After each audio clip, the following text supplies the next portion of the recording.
are listening to the Balancing Act podcast. Here's your hosts, Jamie Wonko and Joe Vitale. Hey folks, guess what? We are officially recording. Hello, and welcome back to the Balancing Act podcast. I am Jamie Wonko here with Mr. Joseph Vitale. Hello. Hello, friend. How are we doing? All righty. We are very happy to be having a guest in studio today, someone that we have had before. Yes. We have talked extensively. This is a continued theme of ours in these couple episodes about tech reset. We have a great guest who's going to jump in here who, to me, is an authority on, the parenting aspect of this stuff and how schools can better incorporate technology and things like that. We're really excited to have him with us. But before we bring him in, we're going to do this before? I mean, we should. Why not? Okay, so here we go. So season 3 is brought to you by our presenting sponsor, Teachers Insurance Plan. Check out their website for more information and to get a quote. Teachers Insurance Plan, auto insurance that brings exclusive educator savings and exceptional customer care to New Jersey and Pennsylvania educational employees. I know. And you've described them as the Disney of insurance places. They are just so pleasant because we've been calling about some quotes. So pleasant. People, and I think they might be having some homeowner stuff because people always talk about the bundling. Yes. Might need to check that out. So, ooh la la. Yeah, especially if you've been waiting. There's some new stuff coming on the horizon for us as teachers in New Jersey, so definitely check them out. So without further delay, why don't we bring in our guest for the day? Let's bring him on in. Well, hey, special returning guest, Merve Lapus. It is so good to see you again, my brother. How are you? Oh, such a pleasure to be back and to be with both you and Jamie again. And I especially, Jamie, I am digging the clock background, the throwback over there. Pee-wee's Playhouse. Thank you very much. Thank you very, very much. Somebody finally got it. There is so many episodes we have recorded, and everyone's like, what is that thing? And at least somebody knows about Pee-wee's Playhouse. We do not have a secret word. No big explosion of laughter and screaming. We do not. Imagine if it was the word technology. I know. Oh, my goodness. We'd all be screaming. Make like a high, make a hiney ho. Oh, my zombie throwback. Yeah. Oh, good. Yeah. I mean, somebody here has probably watched Pee-wee's Christmas movie more than any other human being that I know. And that is my buddy Jamie, of course. That's with true. Her, with her I love that. I mean, when my kids were little in our minivan, we had like the full box set of Pee-wee's Playhouse. Okay. And that would run like all the time, and it's just something that, and so my husband's uncle, he and I like have this shared affection for the Playhouse and some of like even like the more darker parts of Paul Rubens. Anyway, he gave this to me for Christmas, and I was like, this is perfect for behind my head. Oh, that's perfect. Excellent. I love it. Encapsulates her personality for sure. Thank you. Thank you. So Merv, you're our culminating guest here on our tech reset theme that we've had over the last few episodes. We've had a bunch of guests on that we've talked about, the changing technology in the classroom and, the difference and that what we've seen in our classes. And I really want to get, your take on it. As I said, when you weren't in the room, I consider you to be an expert from the parenting perspective, from the common sense media perspective, all those things that kind of culminate together in your experience to kind of give us a good snapshot as to what, society is thinking about what's happening out there with technology, especially what it's like in the classroom. So I'm excited to talk to you today for sure. Oh, I appreciate that. I'm like, okay, yeah. Now I feel like, all right, I better come with it. Of course. So what do you think to start off with, Merv? Like, why do you think we're seeing such a shift? Whether it be administrative policy, whether it be politicians talking about it on social media, about either the drawback of technology, or it's focusing on going back to tried and true old practices. Why do you think there's this shift in this tech reset moment that we're having right now? Yeah, well, I mean, because there are big conversations right now around tech. I think if we think about the last 6 years, I think there's been this big recognition of tech in the classroom, especially after lockdown when all this tech funneled in. The reality is, before that, we were doing what we could to try and bring more technology into the classroom because it held so much promise, and there was real opportunity in terms of like scaling the different things that we wanted to be able to do and provide in terms of like experiences and access to resources and content to all of our students in ways that were only happening in communities that had means, that had money, that had investment. And so we wanted to see more technology come into the hands of our kids. And then we had this lockdown, and then we said, okay, now everyone needs access because no one's in the classroom.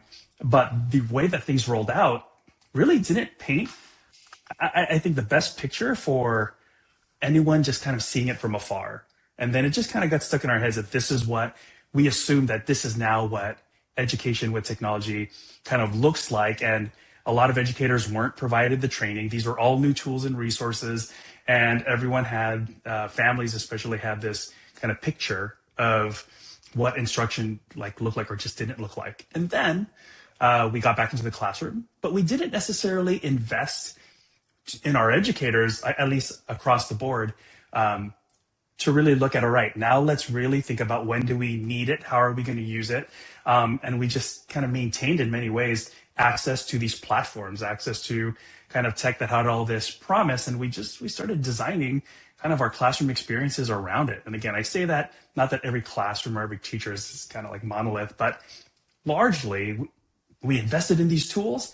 We want to use these tools. And then we started seeing instruction kind of really lean in on these tools. In some places, though, where they did have kind of that investment and did have those forward-thinking technologists and educators, where it wasn't just kind of like IT leading the rollout with tech, but it was IT working really closely with instruction on where tech is going to be helpful to kind of meet these needs. We started to then see where there was more of this shift around how do we reduce where technology is needed because we're trying to meet certain outcomes, and then where do we lean on it to meet certain needs. But that was in very small pockets. What didn't change was this bigger conversation then, where we started seeing heightened conversations around our kids' well-being. We started then seeing technology explode, like with AI and kind of what AI could do. And a lot of folks still had no idea what that all meant. We were still dealing with the ramifications of what we were seeing with social media. And now we're seeing that social media is connected to devices that are in all of our classrooms. And then we're seeing expanded issues around well-being issues. Well, then, if we need to solve well-being, we need to solve the issues going with our kids. We should just remove the devices, especially cell phones. But why stop at cell phones? We should just be questioning technology as a whole, not recognizing that there are really great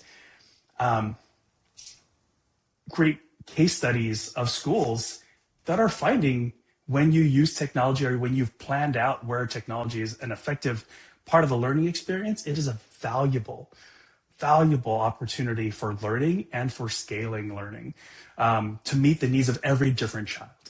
But when we just kind of think of it as a whole, it is kind of this blunt response around some of our big fears that we are seeing as parents, as educators, but especially as families. You know, my kids, or I'm hearing that kids have this kind of negative or even challenging perspective around where their future is. And in that future, you know, it's making them sadder. It's caused, I'm concerned for their well-being, and I'm hearing everything about my kids and their issue and the challenges around their mental health. And it is social media, it is the phone. And then you have this really compelling book that comes out that really kind of encompasses all of that through The Anxious Generation. And so this is, regardless of because there's a lot of talk right now around the data behind the what fuels kind of like the book itself and just the sentiment around it. So regardless of all that, there is real sentiment. As a parent, I am concerned for my kids and their well-being. I am concerned with looking at and working in this space. I see how algorithms work. I see how dark patterns are created. I have concern for my kids. So then to recognize that they're all coming out of these devices. Oh, maybe the solution is remove the device, we solve the issue. But it's far more complicated than that. But I think we are looking. that's something we talked about, like when we were texting back and forth, and talking about this conversation. It was, hammer versus scalpel, right? Like we're gonna sledgehammer everything, and then, or are we gonna like delicately remove or create some better safeguards for our kids in the classroom and our kids at home regarding it's not just the device, it's also the access that they have on those devices to the multiple platforms that they're all on, whether it be social media and all the different ways that they're able to access the world. I mean, that's the scary part to me. Yeah. I just got an email today. I was out of school and got an email that a student figured out a way to cheat using Canva, which is something that, and so he was copying and handwriting things, but from Canva, so it's too much. It's impossible for us to be able to even keep up with what they can figure out to not do something.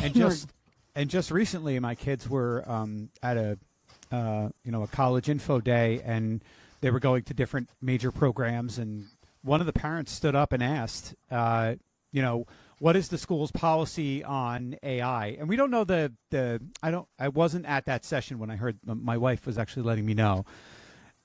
But the response was, it's a work in progress, right? Because I don't think anybody knows, and this is at the college level, right? Yeah. We want to show them how to use it ethically and effectively to teach kids. This was in the education department, by the way, right? So it's like teaching the future teachers how to use these tools, because the kids that they're going to teach are going to be using them. But how do we teach them how to use them ethically in the most responsible way? And I've said it 100 times on this show, assistant rather than replacement, right? Yeah. But I don't there's no blueprint right now because the target is constantly moving. I think that's the most challenging part for me as an educator. I would say honestly as well that what you're saying is 100% right. Unfortunately, what we're saying is nuance, and nuance isn't sexy, but like ban phones, save our children. That's like, that resonates. That's super sexy, right? Yeah. It's like, oh man, I'm before that. It's speaking to me. But at the same time, being on the other, recognizing the other side, recognizing just kind of the work we put into education and the work that we put in to like finding effective ways for instruction and for learning, and being able to identify just the varying needs that each one of our students have. On top of that, we've got reduction in funding coming into schools. We've got schools closing. We have bigger classrooms, and we're saying we don't want any of these tools. Like it's not. So I think there's a pragmatic reality, and then there's also how do we make sure that we are communicating and over communicating why these tools have real opportunity, advantages, and alignment for that learning when provided the right space, time, and even investment in that kind of training. I think largely, though, one of the things, in this discussion is not having the device around doesn't solve the remaining 15 hours in their day, right? 100%. Whether it's a ban or not a ban, the single most important thing that we can be doing is to help our kids learn how to navigate with agency and understanding these kind of emerging digital realities and these digital habits. And that means recognizing that there is an understanding of how to use the tool and understanding the impact of these kinds of tools regardless of the tool itself, right? And if we only remove the technology, or say that removing the technology is going to solve all the issues, well, one, we're not preparing our kids for a future where this is very much a big part of their lives, and two, we're actually not then building them with the right dispositions, the skills, and the attitudes, and how to navigate things that have real impact, both at home and then back into the classroom. Yeah. And some of the things don't always, I think there's been this shift of, we don't really have to have technology classes anymore because the kids just know how to do it, which isn't true. They don't. And then there are some other basic life skills that are lost in what I think people assume they can do, handle, control, understand. We've been helping my in-laws lately, and I have twins that are 13, and I said to one of them, which I would have assumed would have been a really easy task for her. Everybody that's here helping move today, I want you to go around and I want you to ask everybody what they want for lunch, and I want you to call the deli. Here's the name of the deli. I want you to call the deli, and I want you to put the order in for her lunch, for everybody's lunch. And she was like, what? And so I repeated it, and she's kind of like my fastest of the three kids. And she said, well, how do I find the phone number? Right. And she's a very bright child. It's not, so we're sort of getting ahead of like, wow, I don't, I hear the older, my parents are like 80. I don't know.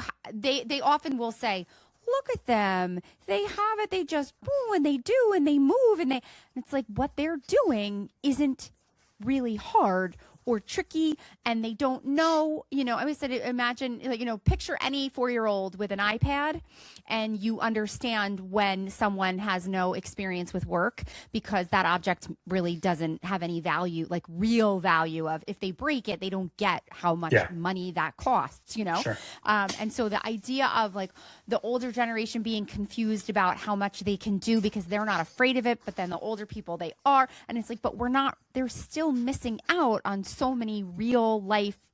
Yeah.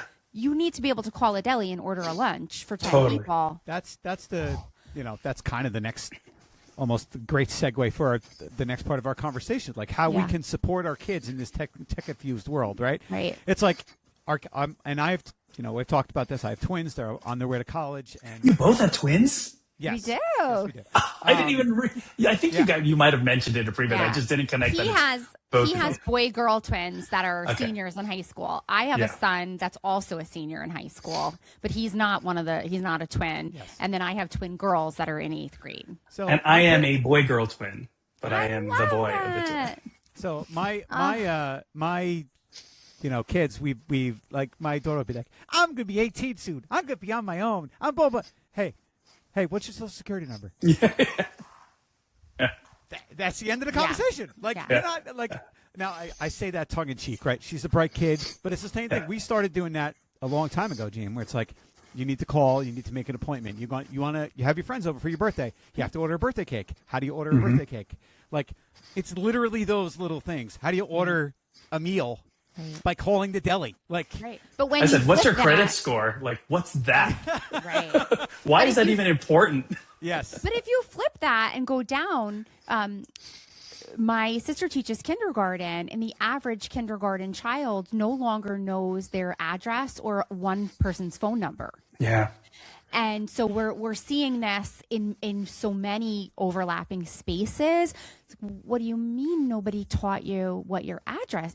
So there are certain things like the social security number that starts to happen when you're adulting, but then we're also eliminating basic information. And I know that for myself, I only know the phone numbers of people that existed in my life before. Right. I mean, I had this conversation. I just know a few, and my 3 kids each have a phone number. I could not tell you what my son's recently, because we're like so many applications and so many things are going out, and he's like, "Mom," I'm like, I know. Okay, now I kind of know you it. You want to know my best friend from high school's phone number? Because I still know it. Right. I could actually recite the answering machine message. Like that's of it. Like, because his dad had an answering machine for the New Brunswick Symphony Orchestra, and shout out Joe if you're listening. But yeah, it's so funny to me. Like I had a minor procedure on my knee a couple days ago, and they were like, "Oh, who's here with you?" I was like, "Oh, my mother-in-law happens to be here today because my wife was traveling," and they're like, "Oh, what's her phone number?" And I was like, give me a second. I had to look at because I had no idea. I had to look at my phone. I think I still have 10 good numbers in my head that I can pull, but I used to have I feel like 50. Like I could have called everybody. Anyway, So it's like So how do we help them? That's our question for you, right? Because I want to ask you one more thing. I'm sorry to interrupt. No worries. We had I had a friend of mine the other day called me for some advice, and she's like, "Hey, like, I hate these other parents." She's like, my daughter's 11, and everybody's got a phone, and now I need am I getting my daughter a phone? Like, is 11 years old too young? And I'm like, but like, it's when she says I hate the other parents, she doesn't, but it's like because the other Yeah. parents have already given their kids phones, then it's the FOMO, right? Yeah, How do you totally. have that conversation with your kid Totally. about, because they want to see the intrinsic value of all my friends have it, I want to have it. What does that conversation look like? So Yeah. anyway. So a couple things here in this discussion. I think one is I think there are credible opportunities and reasons where we should actually we don't really need devices in early learning. Like we should actually just focus on the kids' interactions and we can have discussions about devices without having them centered in the learning. I think there's some real credence to that idea when we're thinking about like K2, and even K3 of like, when do we actually introduce one in the learning space itself? But really our focus should be on these really fundamental human skills, right? I think it's also recognizing the human behind these skills. I think that's one of the things that Common Sense has been focused on for our entirety as we look at our curriculum and the way that we bring kind of activities and resources. We want to center it on real, on students, on families, because the reality is it's more than just understanding how to use the tool. It's recognizing the impact of these tools and how it might lead you to actually using it. And then what are the ramifications of that? And there is a real kind of feeling disposition behind why we might feel the need. Like, why do we feel this kind of this FOMO around I'm the only one that doesn't have a device, right? It's a feeling of belonging. So are there ways that we circumvent this feeling of not belonging? That's something to explore. And maybe that is what, so I'll talk about my own children. My children don't have, so I've got a 13-year-old and a 15-year-old. They're not twins.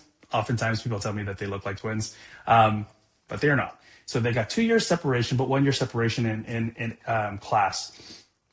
And they don't have social media. They're really the only ones in their friend group that doesn't have social media. And we've heard all the reasons for why they want to be on it. And I've recognized those are all very valuable, valid reasons. Now, when we get down to what you really want out of it, you don't want to feel like you're missing out on inside jokes on certain things. You feel like the way that they connect with each other and are able to be in spaces where they can have these kinds of conversations. You want to be able to have those same kinds of things, and you want to be able to kind of explore areas of creativity, areas kind of exploration.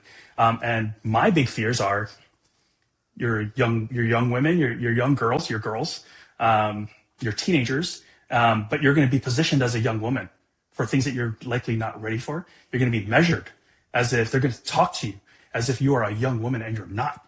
And I don't want you to, hearing it once or twice is one thing, having it be a part of your daily routine is not okay. It starts to mess with you, right? And I don't want you to have to deal with that because it's already hard enough just going through adolescence and being a teenager, right? And so I have these very honest conversations with them and say, okay, so here's my solution. So how we can try and find the things you need, but still recognize that there are areas where I want to provide you I want to center you as a person and not you as a, one of many who are all just trying to kind of stay connected in this world. And so we fell on in their phones, they have access to their text messaging. So there's a way for them to communicate there. And then they have access to Pinterest right now. And in that way, there's certain settings that we put up where they're not posting anything, but they're curating the things and they're finding the things. They're still being served up with some algorithmic suggestions, but it's not the same as like the TikToks or the Snapchats. And so we're exploring these things together. They're learning about them. They're hearing things from their friends. They're searching it on there. And so it's giving them exposure to the same kind of topics, memes and things that they're talking about every day. But just not necessarily exposing them to the full power of kind of the algorithms and the patterns. But we still have to navigate, the timeless scroll. I mean, yeah, that is still a part of it. That is something I navigate on my own, for myself. Yeah. So those are conversations we still very much have to have, but getting them some access to these things is where we navigate. I've had some knee-jerk reactions over the last couple months, with a lot of different things, and I don't want to get political or talk about, political stuff, but, we had Charlie Kirk that got assassinated, right? Yeah. and I was actually playing golf with my son when I had heard about it, and one of my friends actually texted me and said, "Oh, my son just showed me the video that he saw from somebody else that was sent to him via Instagram, and his son is a freshman." I immediately texted my friend and I said, "Do not let him share that video. Do not put that out on social media. Do not have him send that to his friends." I was, and there was no way for me to control, zero way for me to control that. But I was so concerned for my friend's son that like he was going to send it out, and somebody was going to see it who maybe didn't want to be exposed to that, and then it was going to become a thing. And granted, it was everywhere. It was horrible, regardless of what your opinion is, right? Yeah. It was just so like jarring, and I didn't want that to be like a moment for him to like have a really tough learning lesson about why I should not share things that my friends sent to me. Like, I immediately had this knee-jerk protective like reaction to that. Totally. And I have that with my own children. My son was like, I was like, do not share anything about that. Have you ever thought, I work in education, why is finding a job so weirdly hard? Yeah, scrolling through random job boards where half the listings don't even make sense is not the vibe. That's why njschooljobs.com actually makes sense. It's a job board built specifically for New Jersey schools, public, private, charter, and parochial. Teachers, administrators, counselors, support staff, coaching opportunities. If your job involves a bell schedule, this site's for you. It's free for job seekers. You can upload your resume, set job alerts, and apply without jumping through hoops. Schools across New Jersey actively use njschooljobs.com, so these are real, current openings. They also host virtual job fairs where you can connect with multiple districts online. No driving all over the state. Those are coming up soon, so check the link in our episode description to register. Head to njschooljobs.com. So I that's me being overprotective, but it's also because I'm scared. Like Yeah. For me to describe it. That's just me. I mean, I did the same thing. As soon as I heard, I text my girls. I'm like, there are videos going around right now of this individual who we've talked about before. Being killed, and it's very violent.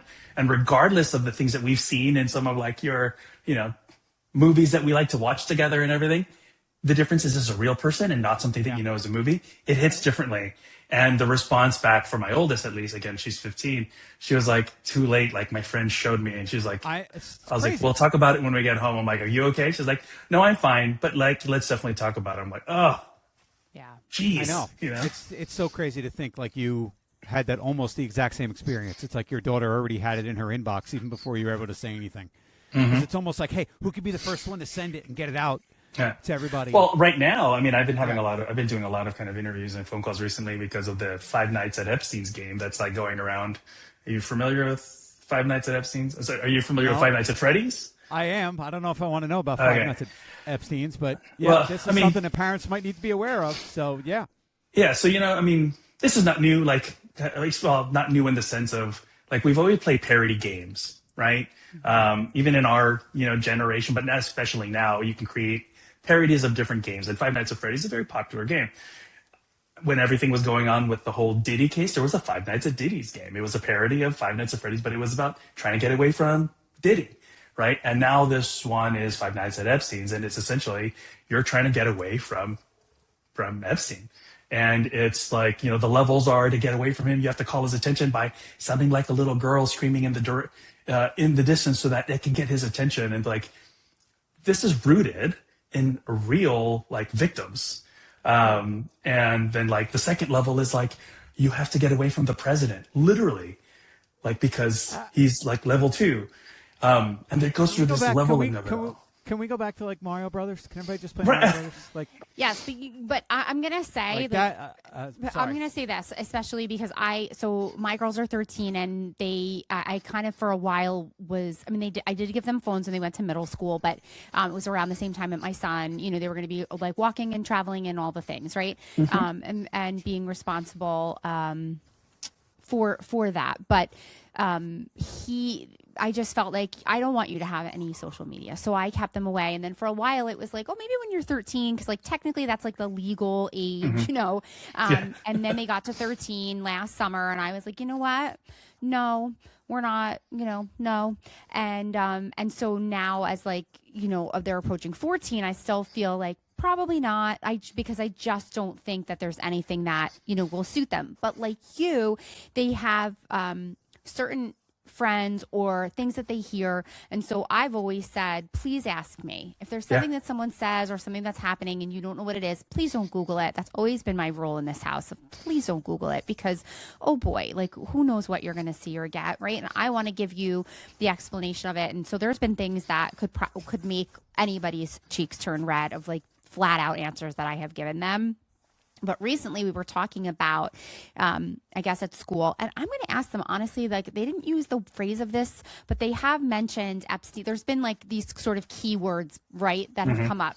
And we had this really long talk recently about the history of the mistreatment of women, and in particular with girls when they reach womanhood, or what that meant throughout history, and how girls could have been, the minute you get your period, you're a woman and you can be given as a bride.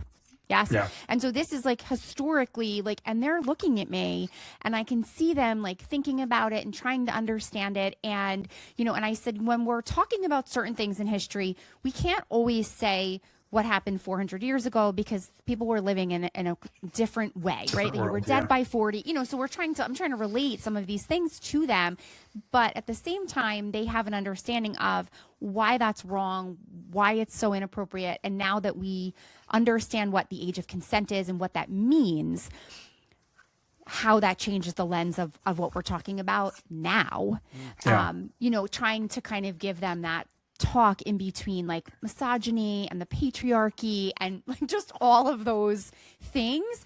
And at the same time, like, and again, this is the reason why you will continue not to be on social media because they're right. And they're like, yeah. And honestly, there are things it's like once your innocence is gone and that sort of glass it's shattered, it's very, very difficult to ever, I always say to them, being an adult can be a real drag, so you'll have plenty of time for that when you're, plenty of time for mindless scrolling if you so choose when you get older. But there are those interconnections, and it is to me still a male female.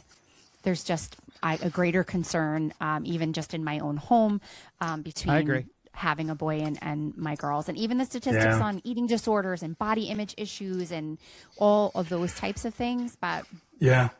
And it's starting to shift because even young men are going through a whole thing right now around their body image. Yes. With the whole like looks maxing I've seen some of that, thing.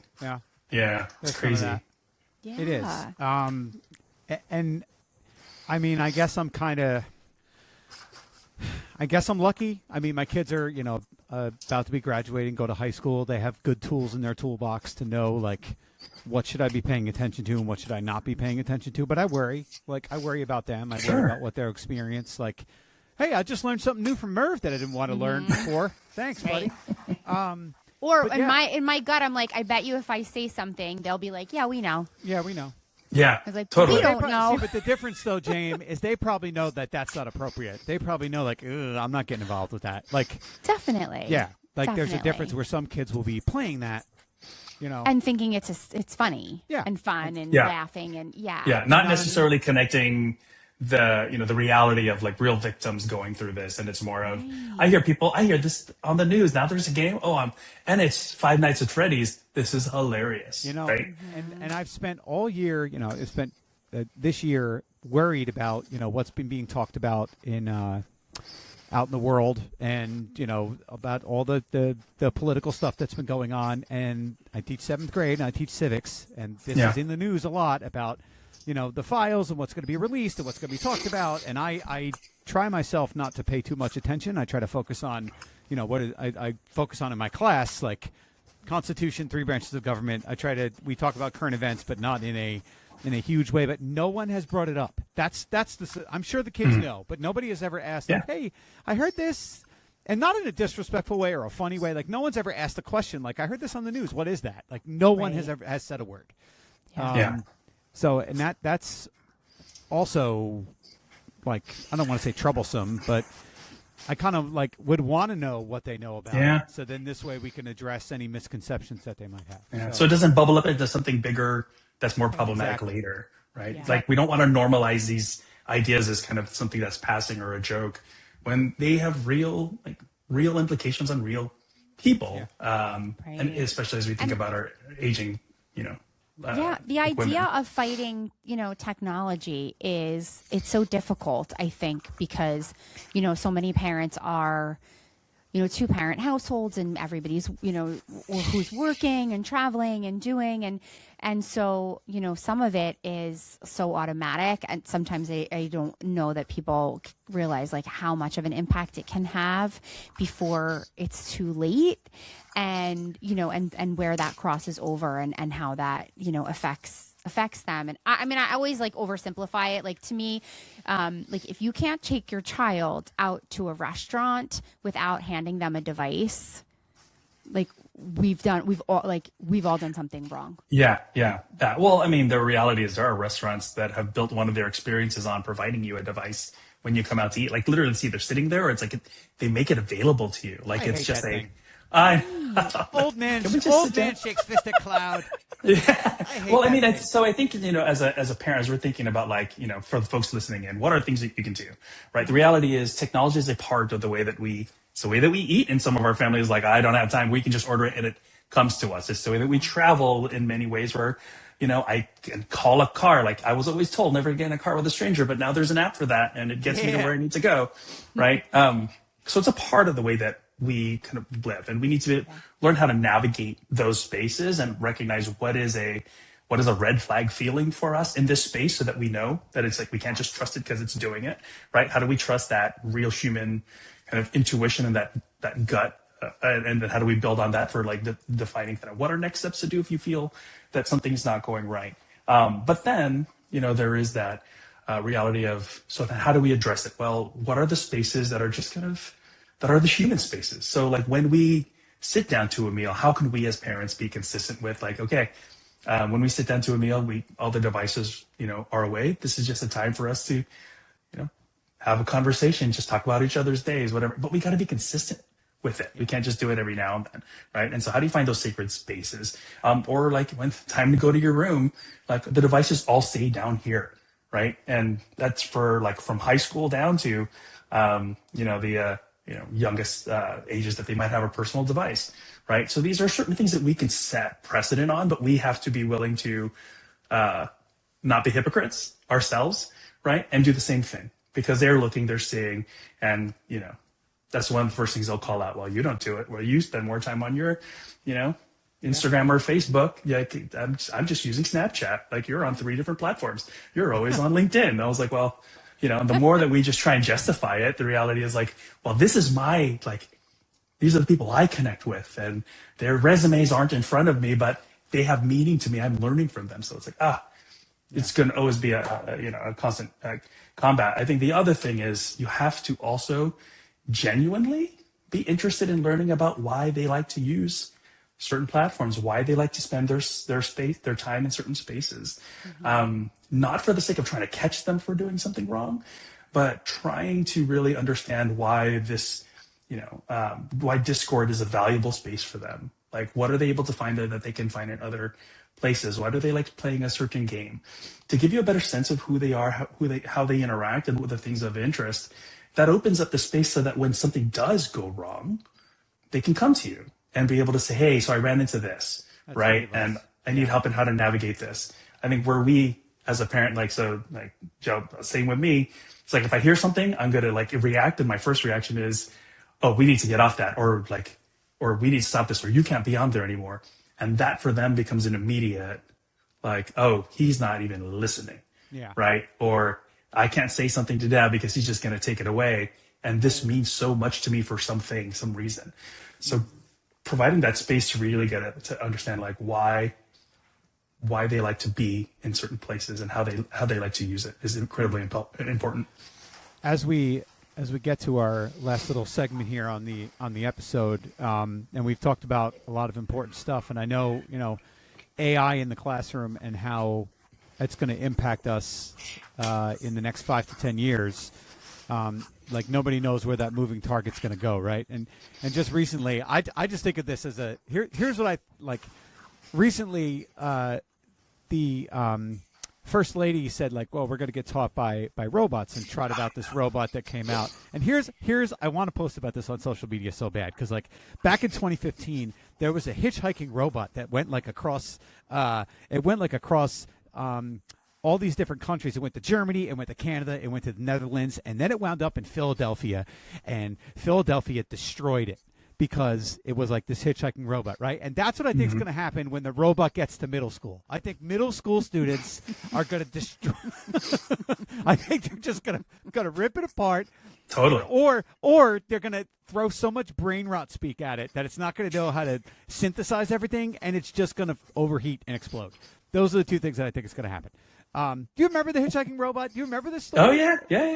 Yeah. No, I don't. I'll have to look that up. I'll tell you, it gets to Philadelphia, and then it was like this like happy story, and then it gets to Philadelphia, and they like cut the head off the robot, and they like destroyed it. It wasn't an Eagles fan, right? So It probably was. Yeah. That must be it. I mean, there's one recently about, and it's local here, a restaurant that had a robot that was like it's a service robot in the restaurant, and something about it was glitching, so they were trying to take it offline, but it was so focused on wanting to do the job, it kept moving, trying to serve and move things around, and they were trying to like shut this thing off. They were like lifting it from its collar, trying to like, but it was so focused on like, I need to serve. I was like, oh my goodness. But no, and again, I mean, I think about that, and I'm like, okay, that I don't see happening, right? But what is that moving target going to look like for us? Like, what are some of the things that you think teachers might want to look into or be aware of as we move into the next 5 or 10 years in the classroom? Well, I think it's just kind of knowing, at least right now, where we're at. So we know that there's a major AI usage gap between parents and kids. More than 2/3 of kids and teens use AI regularly, compared to under half of parents that are just kind of navigating what this space is. We know that kids and parents often have different perspectives on AI and education. 58% of kids and teens are actually more likely to see AI as a learning opportunity. But 62% of kids and teens join the 70% of parents that worry about the effect on creativity. So there's context around, I'm really excited about it, but I am concerned about this potential, what they call offload or experiences.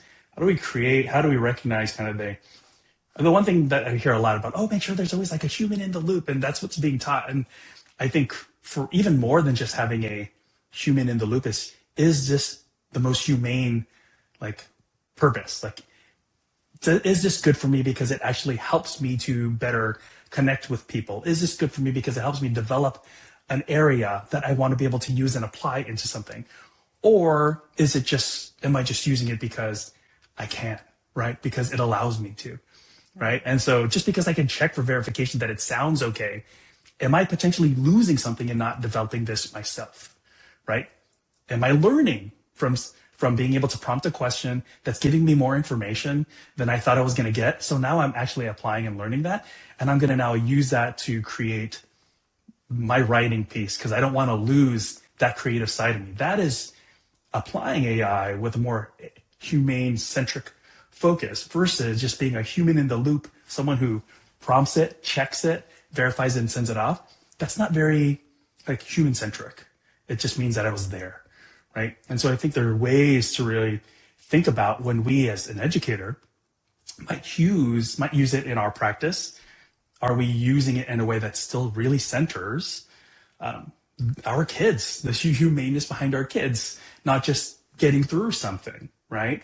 I think a lot of AI for educators is being framed as productivity. We can get you more productive and going fast. Well, we're also saying that we're not just wanting to raise kids to just be, shipped into, working like on a line in a factory. We want kids to be able to do that, and also be able to be creative and create their own businesses that might, like look at how they bring in these systems and all. So I think it's just recognizing how we apply it in is one thing. And then as we think about how do kids actually use it in the classroom, I think that's where we really have to have really like hard conversations, like when, where, how might we actually want to use it in certain spaces, because a lot of what it's doing are needed friction areas of development that we don't want to lose. We want our kids to struggle through how to write. We want our kids to struggle through not getting the hand right in a drawing so they can keep practicing that skill, right?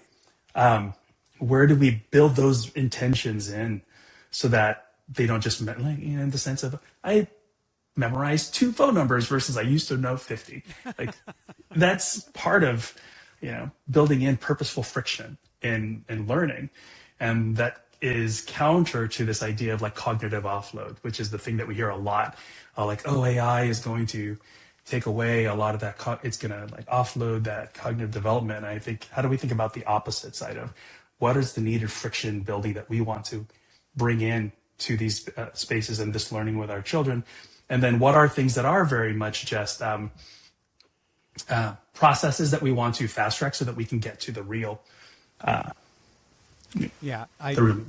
do some online tutoring, and there's one young man that I work with who's at a private school, and they use the ChatGPT browser, and he's logged in through his school account, and they could see what he searches and look at all that stuff, right? But he uses it so effectively sometimes where I'll watch him and have him show me how to do stuff. Like he had to make a Quizlet set for something, and he said, take this data, put it in Quizlet set form, and give it to me in an exportable spreadsheet so that I can import it into Quizlet. And it was bang, bang, bang. So instead of typing and putting it in, he had it exported in a spreadsheet and then put it into Quizlet and then use that to study and review his terms for his biology class. I don't think most kids are going to use it that way. I think a lot of them are, write my paper for me.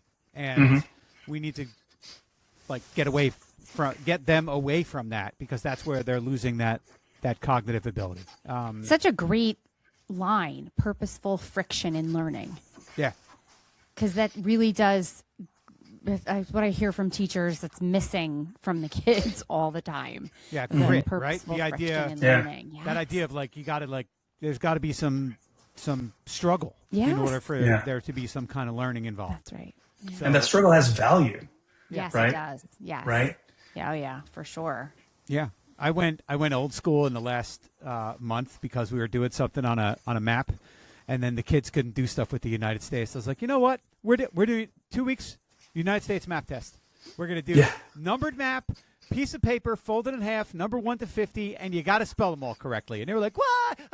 Everybody's freaking out, and we did it. And what was amazing to me was the kids who did well on it were like, I put so much time into studying and went over this map after map after map after map and just kept doing it until I got it right.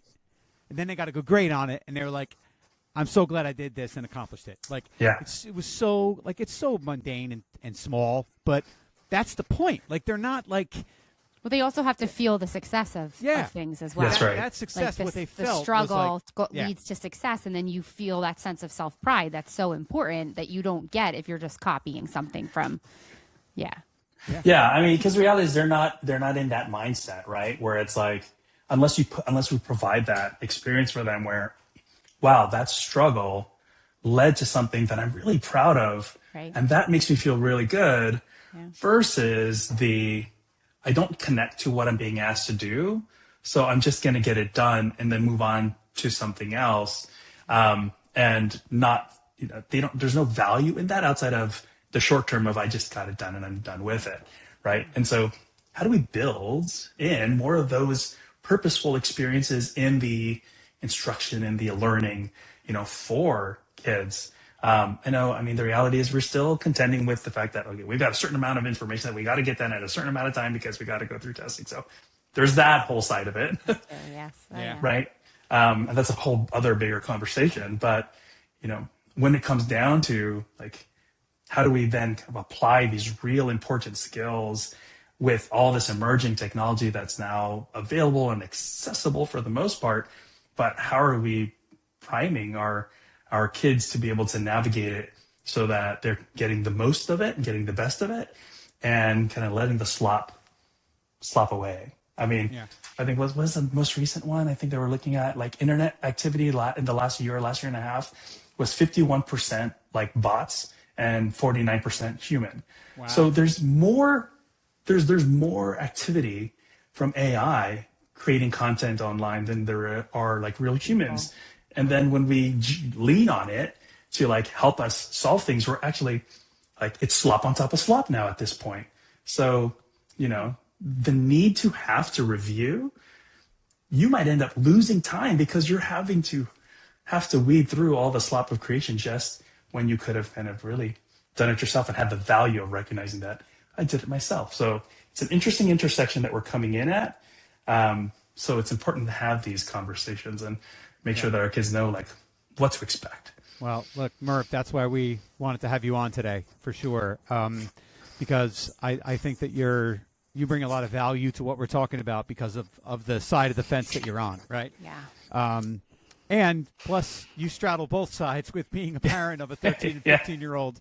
It's one of the reasons why I'm still, they're like, wait, you've been at Common Sense how long? I'm like, well, my oldest kid is 15. I've been here for 16. There's a reason. Like, these things are right in my pocket. I know if I once said to my daughter, like, well, the research says, she'd be like, well, actually, the research says. JV, I found contending research. Yeah, for sure. Oh, yes. Oh, yeah. So, yeah, before we hop off here, we do want to remind everyone that our season 3 is brought to you by our presenting sponsor, Teachers Insurance Plan. Make sure you check out their website, which is tagged in our episode, for more information and to get a quote. Teachers Insurance Plan, auto insurance that brings exclusive educator savings and exceptional customer care to New Jersey and Pennsylvania educational employees. Yes. Yeah. Merv, Joe, I appreciate you both. Yes, Merv, as always. Oh, it's a pleasure. You. Thanks for being here. Happy to be here with you both. Yeah, we'll see everybody next time on the Balancing Act Podcast. Bye. Look for the Balancing Act Podcast every week on your favorite podcast platform. New episodes drop every Tuesday. Thank you for being a part of our audience. We appreciate you.